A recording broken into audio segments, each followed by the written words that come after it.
भूतिया फ्लैट। एक बार एक नया विवाहित जोड़ा नए शहर में रहने जाते हैं। मैंने तो आपको बताया ही नहीं कि इनकी क्या कहानी है। इस नए विवाहित जोड़े में लड़के का नाम विक्रम और लड़की का नाम साक्षी है। विक्रम की शादी को अभी कुछ ही महीने हुए थे। दोनों बहुत खुश थे। एक दिन विक्रम की कंपनी वालों ने कंपनी के काम के लिए कुछ महीनों के लिए विक्रम को दूसरे शहर में पोस्टिंग कर दी। कंपनी ने जो फ्लैट दिया उसमें ये लोग रहने जाते हैं, पर इनको पता नहीं था कि ये इनकी ज़िंदगी का सबसे डरावना सच बनने वाला है। पहले दिन ही साक्षी और विक्रम ने मिलकर पूरा फ्लैट सजा लिया। क्योंकि फ्लैट 2 BHK का था तो ज़्यादा समय सजाने में नहीं लगा। विक्रम और साक्षी ने क्या देखा कि ये लोग नए शहर में ढलने की कोशिश की बात एक दूसरे से करने लगे और खाना खाकर अपने बेडरूम में सोने चले जाते हैं। देर रात में विक्रम की नींद खुल जाती है तो पानी पीने के लिए उठता है। पलट कर जब वो साक्षी की तरफ देखता है तो उसे वहाँ साक्षी नहीं दिखती है। थोड़ी देर बाद विक्रम के गले पर 2 हाथ पीछे से उसके ऊपर आते हैं। विक्रम चौंक कर देखता है, पीछे साक्षी खड़ी रहती है। साक्षी ने बोला, चौंक क्यों गए? मैं बाथरूम गई थी, तुम क्यों जगे हो? विक्रम बोलता है, कुछ नहीं, बस यूं ही पानी पीने के लिए जगह था। ये लोग फिर सो जाते हैं। सुबह उठकर साक्षी दोनों के लिए नाश्ता और खाना बनाती है। विक्रम नाश्ता करके अपना टिफ़िन लेकर काम पर निकल जाता है।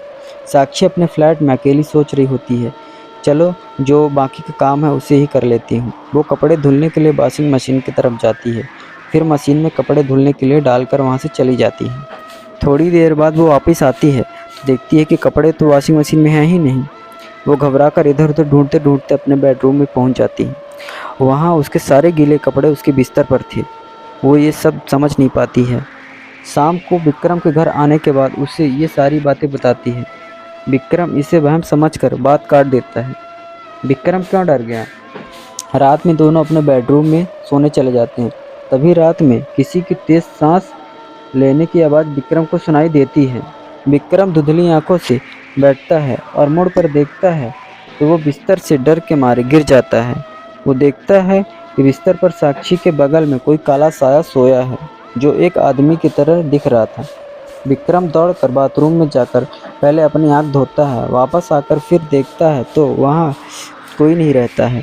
विक्रम को लगता है कि ये ठीक से ना सोने की वजह से भ्रम हो रहा है। इसी तरह एक हफ्ता बीतने के बाद दोनों अब तक कई बार डर का सामना कर चुके थे, पर वो उसे भ्रम मानकर बार बार बात को टाल देते थे। क्या थी उस भूतिया फ्लैट की सच्चाई? फिर एक दिन रात में दोनों अपने बिस्तर पर सोए हुए थे। कुछ देर बाद बिस्तर हिलने लगता है। दोनों की नींद खुल जाती है। पहले साक्षी उठती है तो सब नॉर्मल था। फिर वो चेक करने के लिए बिस्तर के नीचे झांकती है और जैसे ही वो बिस्तर के नीचे झांकती है कोई उसका बाल पकड़कर नीचे की ओर खींच लेता है। साक्षी चिल्लाती है तो विक्रम जग जाता है और वह बिस्तर के नीचे उतरकर साक्षी को देखता है और देखते ही वो पीछे की तरफ गिर जाता है। वो देखता है साक्षी लेटी हुई है, उसकी तरफ देख रही है और साक्षी के पीछे कोई है जो साक्षी का सिर ज़मीन पर दबाया हुआ है। फिर भी वो टॉर्च जलाता है तो वहाँ कोई नहीं रहता है। फिर वो साक्षी को बाहर निकालता है। दोनों बहुत डर जाते हैं। विक्रम और साक्षी दोनों कमरे से बाहर जाने की कोशिश करते हैं पर कोई दरवाजे के पास खड़ा रहता है। दोनों की हिम्मत नहीं होती है आगे बढ़ने की। तभी विक्रम अपना टॉर्च जलाने की सोचता है। टॉर्च काम नहीं करता है। इस दौरान वो देखता है साक्षी उसके बगल नहीं है।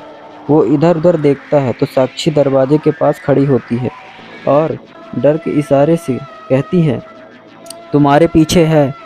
वो विक्रम डरते हुए पीछे पलटता है। तभी उसे एक जोर का मुक्का पड़ता है जिससे वो ज़मीन पर गिर जाता है। उसके बाद उसके ऊपर कमरे के सामानों से हमला होता है। विक्रम को काफ़ी चोट आ जाती है। क्या दोनों भागने में कामयाब हुए हैं? उधर साक्षी दरवाज़ा खोलने में कामयाब हो जाती है। वो तुरंत विक्रम को उठाती है और वहाँ से निकलने लगती है। तभी दोनों को पीछे से एक जोर का धक्का लगता है जिससे वो सीधे फ्लैट के बाहर गिरते हैं।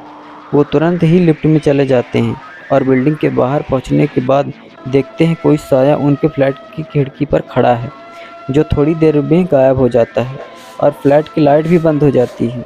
विक्रम और साक्षी इस बात को समझ चुके थे ये फ्लैट हॉन्टेड है और वो दोनों दूसरे दिन मैनेजर को भिजवा कर अपना सामान वहाँ से निकलवा लेते हैं और वो दोनों कहीं और रहने चले जाते हैं।